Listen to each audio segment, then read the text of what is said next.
तो इस देश में बहुजन समाज के साथ साथ में सब समाज के गरीब बच्चों की पढ़ाई को आपको फ्री करना पड़ेगा। तो ये सामाजिक न्याय का पहला चैप्टर है। और दूसरा चैप्टर होगा, जब एक बच्चा पढ़ लिख जाएगा तो उसकी एक नौकरी की व्यवस्था भी आपको करनी है। नौकरी आप देनी पड़ेगी और आप आउटसोर्सिंग से नौकरी लेकर के आ जाए। सारी भर्तियां आउटसोर्सिंग से की जाएंगी और आउटसोर्सिंग से की जाएंगी, लेकिन उसमें भी आपको रिजर्वेशन नहीं मिल रहा, उसमें भी आपको रिजर्वेशन नहीं मिल रहा। तो आखिर आपके बच्चे पढ़ लिख कर जाएंगे कहां? कौन आपको सामाजिक न्याय देगा? सामाजिक न्याय को संविधान का पहले प्रियम्बल लिखा बाबा साहब ने न्याय की बात करी, जस्टिस बाबा साहब ने कहा मैंने तो न्याय राजनीतिक न्याय दे दिया, अभी आर्थिक न्याय और सामाजिक न्याय देना होगा। बात समझ लीजिए कितना बड़ा माहौल रखते हैं ये लोग। सामाजिक न्याय, सामाजिक न्याय, देश को 75 साल हो गए आजाद हुए, लंबे अरसे तक कांग्रेस ने विराज किया, अब भारतीय जनता पार्टी नहीं कर रही है। लेकिन दुर्भाग्य की बात देखिए कि संविधान के पहले प्रियम्बल के पॉइंट को आज तक देश ने पूरा नहीं किया है और आज सभी पार्टियां फिर बोल रही है कि हम सामाजिक न्याय देंगे, सामाजिक न्याय। अरे क्या सामाजिक न्याय?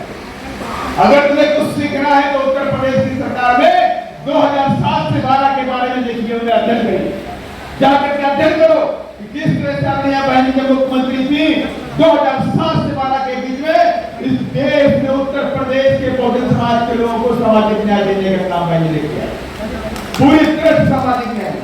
एससी का होता है, एसटी का होता है, ओबीसी का होता है, जहाँ किसी समाज का महापुरुषों को भी सम्मान देने का काम किया कि नहीं किया? रिजर्वेशन के साथ रिजर्वेशन भी दिया, नौकरी भी दिया, ठेकेदारी में रिजर्वेशन दिया। ठेकेदारी में रिजर्वेशन देने वाला पहला राज्य उत्तर प्रदेश बना। किसी भी प्रदेश में आज तक ठेकेदारी में रिजर्वेशन नहीं दिया। शिक्षा को फ्री किया है, एससी एसटी ओबीसी की गरीब बच्चों की शिक्षा को फ्री किया है। और मैंने ने कहा आप पढ़ाई करो, फीस की टेंशन मत लेना, हमारी बहन मुख्यमंत्री है, फीस मैं भरूंगी, आप पढ़ाई करते जाओ। ये सामाजिक न्याय होता है। और जातिवाद की खाई को खत्म कर दिया उत्तर प्रदेश के अंदर। जातिवाद नहीं था उत्तर, बड़ी बड़ी मीडिया घराने, देश विदेश के अखबार रिसर्च लोग लिख रहे थे कि उत्तर प्रदेश में 2007 से 12 के बीच की सरकार आई, उत्तर सामाजिक खाई को पाटने का, जो सामाजिक खाई बनी हुई थी अपर कास्ट में ओबीसी के बीच में, उस सामाजिक खाई को पाट दिया। मेरे आंखों के सामने की बात, जो लोग हमारे घर में चाय नहीं पीते थे वो लोग आ करके हमारी थाली में साथ में खाना खाते। अब आप समझ लीजिए, अब समझ लीजिए सामाजिक खाई किसने खत्म कर दी। ऐसे नहीं होता। अगर आपके अंदर इच्छा शक्ति है कि इस बात को करना है और ये अन्याय को खत्म करना है तो आप खत्म कर सकते हैं। अब आप सोचते ही नहीं है कि एससी एसटी के लोगों का भला करना, बस वोट की राजनीति करना, वोट के समय एससी एसटी के बारे में बात करना, इनके बारे में लंबी चौड़ी बातें कर दो, एससी एसटी के लोग खुश हो जाएंगे और ये आपको वोट कर देंगे। लेकिन इस बातों को हमें बताना पड़ेगा। आज जो मेरे बहुजन समाज की जाबाज कार्यकर्ता यहाँ बैठे हुए, मुझसे बोलना चाहता हूँ। अभी आपने कई लोगों ने बारे में पढ़ा, एससी एसटी का जो फंड था मध्य प्रदेश की सरकार ने और कर्नाटक की सरकार ने, पहले कांग्रेस की सरकार दिल्ली के अंदर थी, स्वर्गीय शीला दीक्षित जी मुख्यमंत्री थी। एससी एसटी का जो हजारों करोड़ का जो फंड था उस फंड को कॉमन वेल्थ में खर्च कर दिया। माने कि जो पैसा एससी एसटी के ऊपर खर्च होना था, उनकी पढ़ाई पर, उनकी लिखाई पर, उनकी नौकरी में, उनके विकास करने पर, वो पैसा कॉमन वेल्थ में खत्म किया। और अभी फिर क्या हुआ? ये 2024 चल रहा, 2024 के अंदर मध्य प्रदेश की सरकार ने, कर्नाटक में कांग्रेस की सरकार है और मध्य प्रदेश में बीजेपी की सरकार है। इन दोनों सरकारों ने क्या किया? एससी एसटी डेवलपमेंट का जो फंड था उस फंड को मध्य प्रदेश की सरकार ने काउ वेलफेयर, माने गाय का वेलफेयर, गाय के उत्थान के लिए पैसा, एससी एसटी पैसा जो एससी एसटी के बच्चों में पढ़ाई पे खर्च होना चाहिए था, जो उनके विकास के लिए खर्च होना चाहिए था, जो उनको वजीफा मिलना चाहिए था, जो हॉस्टल में पैसे फ्री मिलने चाहिए थे, वो सारा पैसा मध्य प्रदेश की बीजेपी सरकार ने गाय पे खर्च कर दिया, गाय की तरफ बीमार बनाया और गाय के चारे के लिए, गाय के पार्ट के लिए, गाय के डेवलपमेंट के लिए खर्च कर दिया। माने कि आज की जो वैल्यू है गाय से भी नीची है।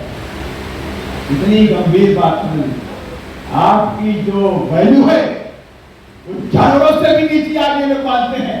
और इसलिए आपका जो पैसा संविधानिक पैसा था उस पैसे को गाय वेलफेयर में खर्च करने का किया। और कर्नाटक सरकार कौन है? कर्नाटक में कांग्रेस की सरकार है। मैं दोनों पार्टी के बारे में बता रहा हूँ कि कर्नाटक की सरकार किसकी है? कांग्रेस की सरकार। और कांग्रेस ने भी क्या किया? SC ST का जो फंड था उसको भी अलग अलग पदों में डेवलपमेंट में खर्च कर दिया, लेकिन SC ST के डेवलपमेंट में नहीं किया। ये कौन पूछेगा भाई सवाल का? जब आप कमजोर हो जाएंगे, बहुजन समाज पार्टी कमजोर हो जाएगी, तो कौन उससे क्वेश्चन करेगा? मैं देख रहा हूं सत्र चल रहा है और सभी के सामने न्यूज आई हो, सारी पार्टियों ने जाना भी है कि SC ST का जो फंड है ट्रांसफर किया गया, बीजेपी ने किया, कांग्रेस ने किया, लेकिन किसी भी सांसद ने SC ST के मामले को सरकार से क्वेश्चन नहीं किया। लेकिन मैं आपसे कहना चाहता हूं, मैं बहुजन समाज पार्टी का जाबाज सिपाही हूं और तय करता हूं और हमारे बहन का सिपाही हूं और मैं उनसे क्वेश्चन करने का काम करूंगा। मैं पूछूंगा किस हालात में आपने पैसे ट्रांसफर कर दिया? आप पैसे प्रधान लेकर क्यों नहीं आते? आप पैसा प्रधान फाइनेंस मिनिस्टर क्यों लेकर नहीं आते कि SC ST के विकास का जो पैसा है वो कोई कैसे ट्रांसफर कर सकता है? वो पैसा उन्हीं के विकास पे खर्च होना चाहिए, उनकी शिक्षा पे खर्च होना चाहिए, उनके स्कॉलरशिप पे खर्च होना चाहिए, उनके हायर एजुकेशन पे खर्च होना चाहिए, उनके लिए औद्योगिक वातावरण होना चाहिए, उसका पैसा उस पर खर्च होना चाहिए। लेकिन कोई आपसे पूछने वाला नहीं। इसीलिए मैं आप सबसे कहना चाहता हूँ, अभी आपने खबर पढ़ी थी दिल्ली यूनिवर्सिटी में मनुस्मृति पढ़ाई जाएगी, पढ़ी कि नहीं पढ़ी आप लोगों ने? आलिया बहन ने सबसे पहले उसके क्वेश्चन उठाया कि मनुस्मृति पढ़ाई जाए, देश में दोबारा खाई पैदा की जाए, इसका हम विरोध करते हैं। और बाबा साहब डॉक्टर अम्बेडकर ने सबसे पहले मनुस्मृति को जलाने का काम बाबा साहब ने किया और हम बाबा साहब के सिपाही हैं, हम छत्रपति शिवाजी महाराज के सिपाही हैं और हम माता फुले और माता सावित्रीबाई फुले के सिपाही हैं। हम इसको बर्दाश्त नहीं करेंगे, हम बर्दाश्त नहीं करेंगे। जो जिन लोगों ने, जिनकी वजह से मेरा एक बहुजन समाज हजारों साल इस देश में गुलाम बनकर रहा और वो लोग दोबारा उस संग्राम को लागू करेंगे, हम उसको बर्दाश्त नहीं करेंगे तो नहीं करेंगे। और इसी बात को मैं आपसे कहना चाहता हूं कि गलती मत करिए, किसी के बहकाए में मत आइएगा। 2025 बिहार में हमारे लिए नई भारत लिखने वाला, लेकिन हमारी मेहनत के ऊपर होगा, हमारे आपसी सामंजस्य के ऊपर होगा और हमारे बीच में आपसी मतभेद होगा तो बात नहीं करेंगे। हम सब मिलकर एक टीम भावना की तरह काम करें और जिस तरह से हमारे बहन ने प्रदेश को 2 भागों में बांटने का काम किया, तमाम कार्यकर्ता बैठे 2 भागों में बांटने का काम किया और उसमें भी हमारे बहन ने कहा कि पहले कभी ये जो काम चल रहा है, आज की प्रदेश की बैठक इसके बाद आप लोगों को संगठन का काम शुरू करना है। संगठन में क्या काम करना है? आपको जिले कमेटी का रिव्यू करना है। जो लोग निष्क्रिय हैं वो बदले जाएंगे, जो सक्रिय हैं वो बने रहेंगे। विधानसभा कमेटी का वो रिव्यू किया जाएगा, विधानसभा कमेटी सक्रिय चुनाव में थी कि नहीं, लोकसभा के चुनाव में वो टीम